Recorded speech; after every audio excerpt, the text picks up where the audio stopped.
Muito bem, já de volta hoje conversando e como eu brinquei, aproveitando da visita do Dr. Cristiano Rodrigues ao Espírito Santo para participar da Semana Jurídica, não é isso? Uma parceria da Faculdade Docton com o curso Imperium e que você teve a oportunidade de participar.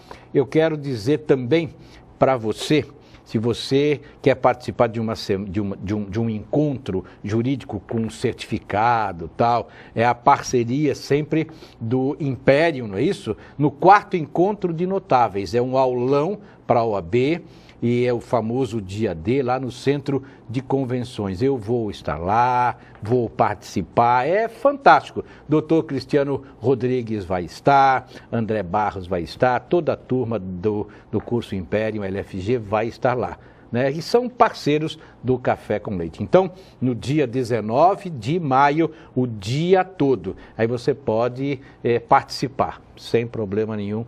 Faça a sua inscrição lá, tá certo assim?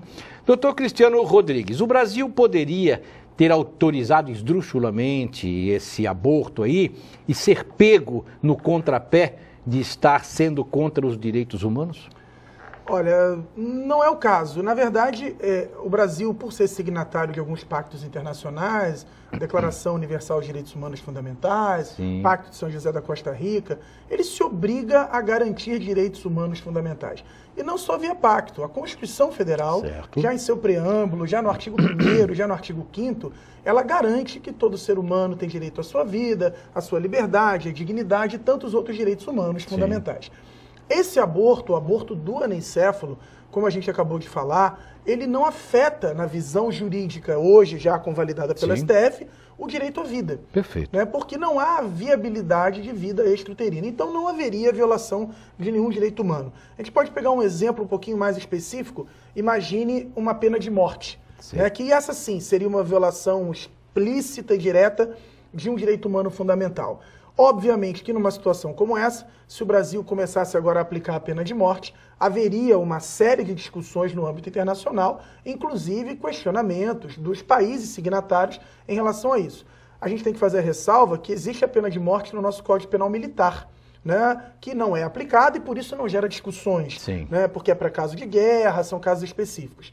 Mas, fora isso, uma violação explícita de direito humano fundamental, como é a vida, o mais importante... O Brasil responderia, então? Responderia, com certeza.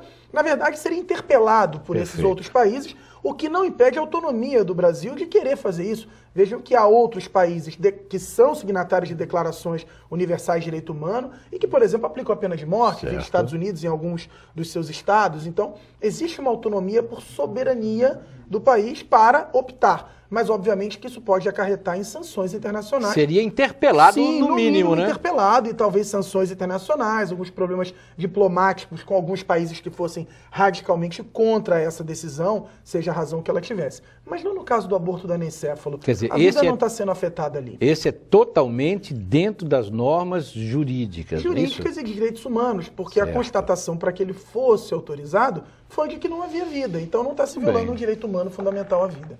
Vamos falar um pouquinho sobre as penalidades de uma pessoa que pratica o aborto. Ou a própria mãe, ou alguém que ajuda, ou um médico, uma enfermeira, um aborteiro, uma aborteira, como se diz popularmente. Quais são as sanções previstas no Código Penal brasileiro? Doutor Cristiano. Nós temos 3 dispositivos no Código Penal que trabalham com o aborto. Nós temos o artigo 124, que fala do autoaborto, e esse é um crime exclusivamente para a mãe, porque diz aquela que produz aborto em si mesma ou autoriza que outrem lhe provoque. Então, nesse caso é para a mãe. Mesmo que haja uma aborteira ou uma pessoa que faça isso, um médico, o 124 é destinado à mãe. A pena é boa? Sim, a pena é de 1 a 3 anos. É uma pena razoável, né?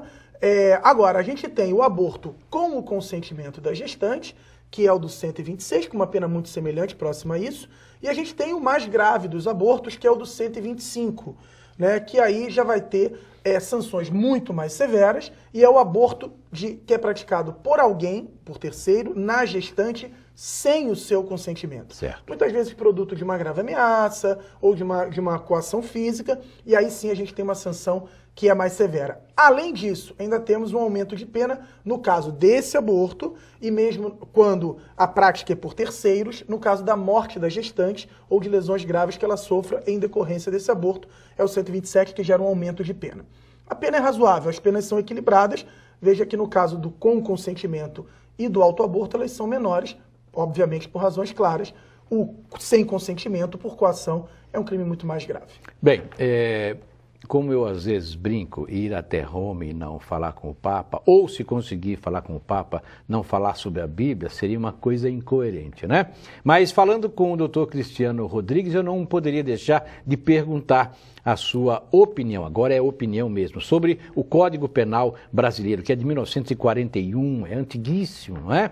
E ele foi, assim, emendado, ele foi aperfeiçoado durante esse tempo todo, muitas normas mudaram, adendos, e coloca, e tira, e põe, e vai, mas é um código todo remendado, estamos aí com ideia de termos um código moderno.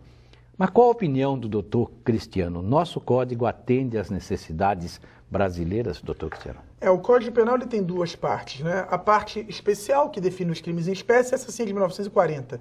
Né? E, portanto, está 40, muito ultrapassada, né? Muitas emendas feitas. Tivemos agora, em 2009, a reforma dos crimes sexuais, né? Inclusive uma péssima reforma, com muitas falhas técnicas, piorou em vez de melhorar muito o tratamento de crime sexual. Certo. Né? E outras mudanças que vêm acontecendo no Código Penal, essa parte especial que é de 1940. Sim. A parte geral, que define a tentativa, as excludentes de ilicitude, os princípios, né? Essa é de 1984. Perfeito. E já está bastante ultrapassada em alguns tópicos. Eu não vejo o Código Penal como ruim, nem as penas como ruins. Acho que precisa de alguma atualização, que está sendo feita alguns projetos de reforma para modernização. Mas ruim ele não é.